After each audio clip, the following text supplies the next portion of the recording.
جج کے انتخابات کے لیے جوڈیشل کمیشن کی اکثریت کے ووٹ لینا ہوں گے۔ رولز 2024 منظوری کے بعد جاری رولز میں کہا گیا ہے کہ جوڈیشل کمیشن رولز 2010 کو منسوخ کیا جاتا ہے۔ منسوخ شدہ رولز 2010 کے تحت زیر التوا کوئی بھی معاملہ انکوائد کے تحت زیر التوا تصور کیا جائے گا۔ زیر التوا کوئی بھی معاملہ جہاں تک ممکن ہو انکوائد کے مطابق نمٹایا جائے گا۔ جوڈیشل کمیشن رولز 2024 کے مطابق جوڈیشل کمیشن کا سیکریٹریٹ سپریم کورٹ بلڈنگ یا چیئرپرسن کے طے کردہ کسی اور مقام پر قائم ہوگا۔ جوڈیشل کمیشن سیکریٹریٹ کے ریکارڈ کو محفوظ کیا جائے گا۔ کسی شخص کی بطور جج تقرری کے لیے میرٹ کا تعین آئین کے تحت جج کے حلف کے مطابق کیا جائے گا۔ رولز میں کہا گیا ہے کہ نامزد فرد کے میرٹ کا جائزہ لیتے وقت پیشہ ورانہ قابلیت، تجربہ، قانونی مہارت کو دیکھا جائے گا۔ کسی فرد کو جج نامزد کرتے وقت اس کی کارکردگی، ابلاغی مہارت، دیانتداری کو دیکھا جائے گا۔ ہائی کورٹس میں ججوں کی تقرری کے لیے نامزدگیوں حتمی فیصلے کے دوران وکلاء عدالتی افسران کی مناسب نمائندگی یقینی بنائی جائے گی۔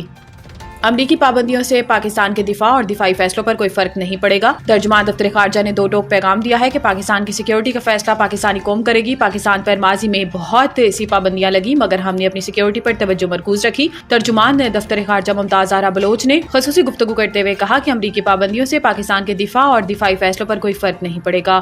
ترجمان دفتر خارجہ کا کہنا ہے کہ امریکہ کی پاکستانی میزائل پروگرام پر لگائی گئی پابندیاں غیر ضروری اور ناانصافی پر مبنی ہیں۔ پاکستان نے کبھی نہیں کہا کہ امریکہ سے ایسے تعلقات رکھنا چاہتے ہیں کہ جنگ کی صورتحال پیدا ہو اور میزائل کی ضرورت پیش آئے۔ انہوں نے کہا کہ خطے میں میزائل سسٹم اور جوہری ٹیکنالوجی کی دوڑ بھارت نے شروع کی، بڑی طاقتوں کو بھارت کے خلاف اقدام اٹھانا چاہیے۔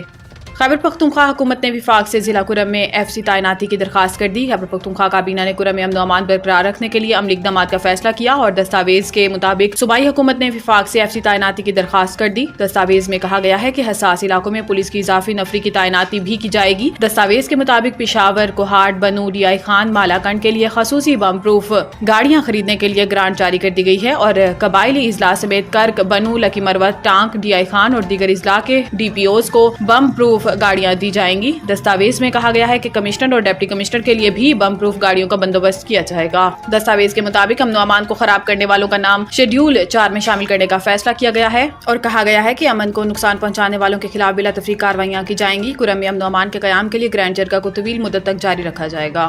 امریکہ کا پاکستان میں ملٹری کورٹ سے 25 شہریوں کو سزا پر اظہار تشویش۔ ترجمان امریکی محکمہ خارجہ میتھیو ملر نے اپنے ایک بیان میں کہا کہ پاکستانی شہریوں کو 9 مئی احتجاج میں ملوث ہونے پر فوجی عدالت نے سزا سنائی۔ فوجی عدالتوں میں عدالتی آزادی، شفافیت اور انصاف کی ضمانتوں کی کمی ہے۔ میتھیو ملر نے مزید کہا کہ پاکستانی حکام آئین میں درج منصفانہ مقدمے اور انصاف کے حق کا احترام کریں۔ واضح رہے کہ گزشتہ روز برطانیہ نے بھی فوجی عدالتوں کے فیصلے پر رد عمل دیتے ہوئے کہا تھا کہ فوجی عدالتوں سے سویلینز کو سزاؤں میں شفافیت، آزادانہ جانچ پڑتال کا فقدان ہوتا ہے جس سے منصفانہ سماعت کے حق کو نقصان پہنچتا ہے۔ اس کے علاوہ یورپی یونین نے بھی پاکستان میں 21 دسمبر کو فوجی عدالت کی طرف سے 25 شہریوں کو سنائی گئی سزا پر تشویش کا اظہار کیا تھا۔